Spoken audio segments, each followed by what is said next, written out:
doing? If you're ready to turn up with me, let me hear you say, yeah.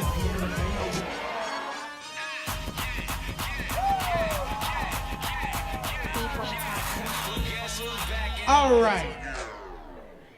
Now, everybody, this is how this gonna go. I'm gonna tell these jokes, and you're gonna laugh. You don't laugh, I know there's children in here, but I will cuss you all out and go home. So, a little bit about myself. Before I start, Alvin talked about Netflix.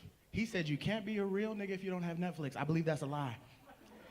I have Netflix. The only difference is my cousin, my auntie, her stepdaddy, her 2 kids, and their cousin got the password, but I do have the account, so I think you could still be a real nigga if you got Netflix. But anyway, like he said, I go to Washington State University. I'm a sociology major. Go Cougs. Ha-ha. That means y'all better laugh. Yeah, and go to the same school. That's enough, right, for us to be friends? All right. I like the area, fairly. It's a little cold for my liking, but, it's good. It makes it a little safer. I mean, a lot of times you have to worry about violence in certain areas, but have you ever seen 2 thugs try to fight in 30-degree temperature? Like, you just mad. Is that your car?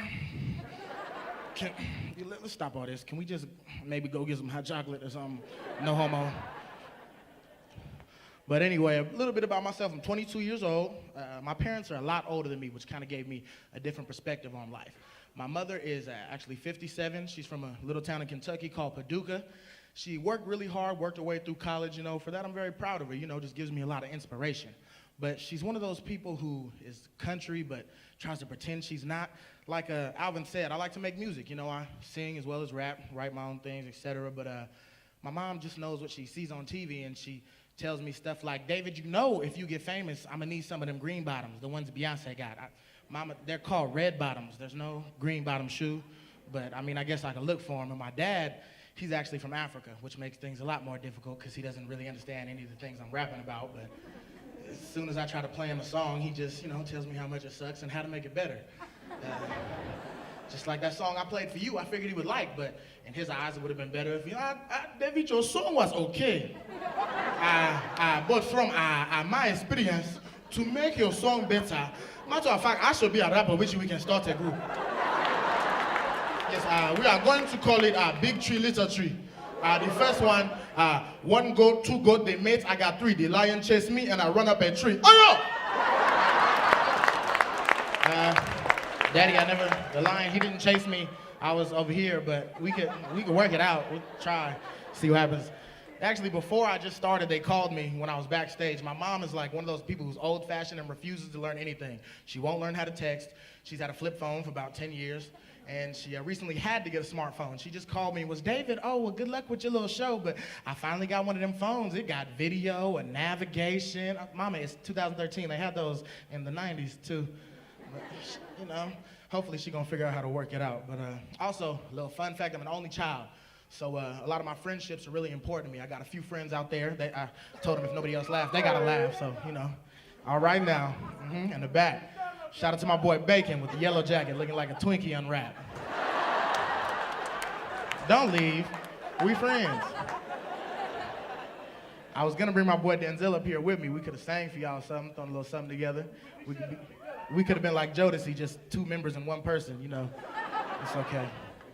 But, those friendships were important to me, as I said. I have a lot of friends back home. Some went on the same path as me to college, some didn't.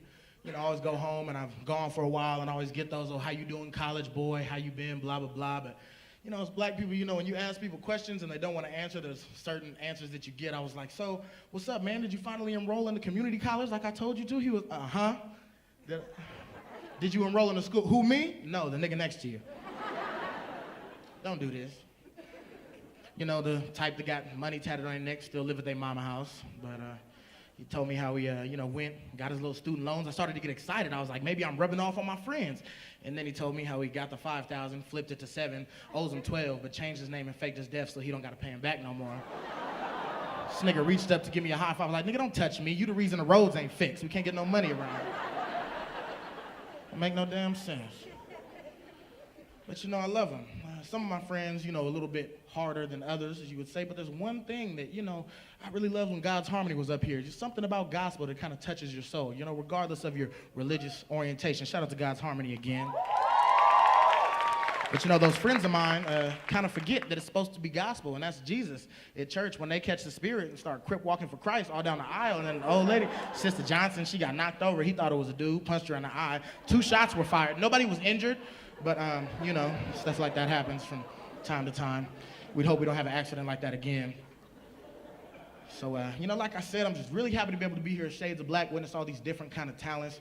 You know, myself, like I said, I like to sing and rap, and there's, you know, some of the things I tried to branch out to. Being funny is something natural, but comedy isn't necessarily. You know, and as time goes on, it's crazy how I thought of, you know, my goals and aspirations before, and as you get older, how much life changed. Like, for example, you know, my dad would tell me how hard it was when he was a kid, and how he would have to walk 7 miles to get some water and all this, but as he gets older, like, the stories kind of get messed up. Like, before it was just 7 miles. Now, David, it was about 1972. We had just got our first water fountain at school, but I had to walk 72 miles. This was barefoot, of course, through the glass, because afterwards there are better kuda, so you were swimming now. Okay. Things like that just don't really get translated as well. My mom, since I'm an only child, you know, there's nothing like a mother's love. She's very protective, but she sees things on the news and gets really nervous, and she called me, David, I seen they're putting vodka in the gummy worms, David, and somebody died. Don't let me catch you eating no damn gummy worms. You do that shit, and I don't know what I'm gonna do. I'm gonna figure out on my phone how to navigate, and when I get there, that's your ass. You know, as I get older and watch some of the people who, you know, have kind of imparted wisdom onto myself, I think about what I'm going to be like when I get older. Like, not like 35, I'm talking like 60, 70. And as I've looked, with black people, you get one of 2 ways. You're either really quiet or you're crazy. There's the old one in the church. Everybody know Deacon Johnson. How you doing this morning, Dickie? You doing that? Mm-hmm. So I heard it was your birthday. You feeling good? Mm-hmm. And they got 4 grunts for any answer. It don't matter what you ask him. And then there's the crazy ones, which is probably what I'll be like, because you can say whatever you want. Look at your baby. He got no teeth, but he 5. He cute. Oh, cute little girl. You said he's 7, huh? Still got a binky, I see, but in our own time, in God's time.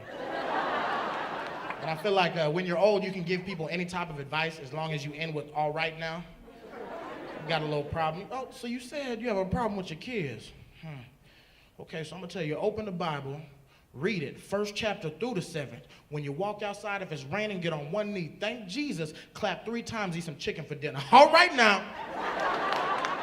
You didn't tell me nothing how to fix what you said, but okay, I'm gonna just let it go. But before I get out of here, I just want to thank you guys again.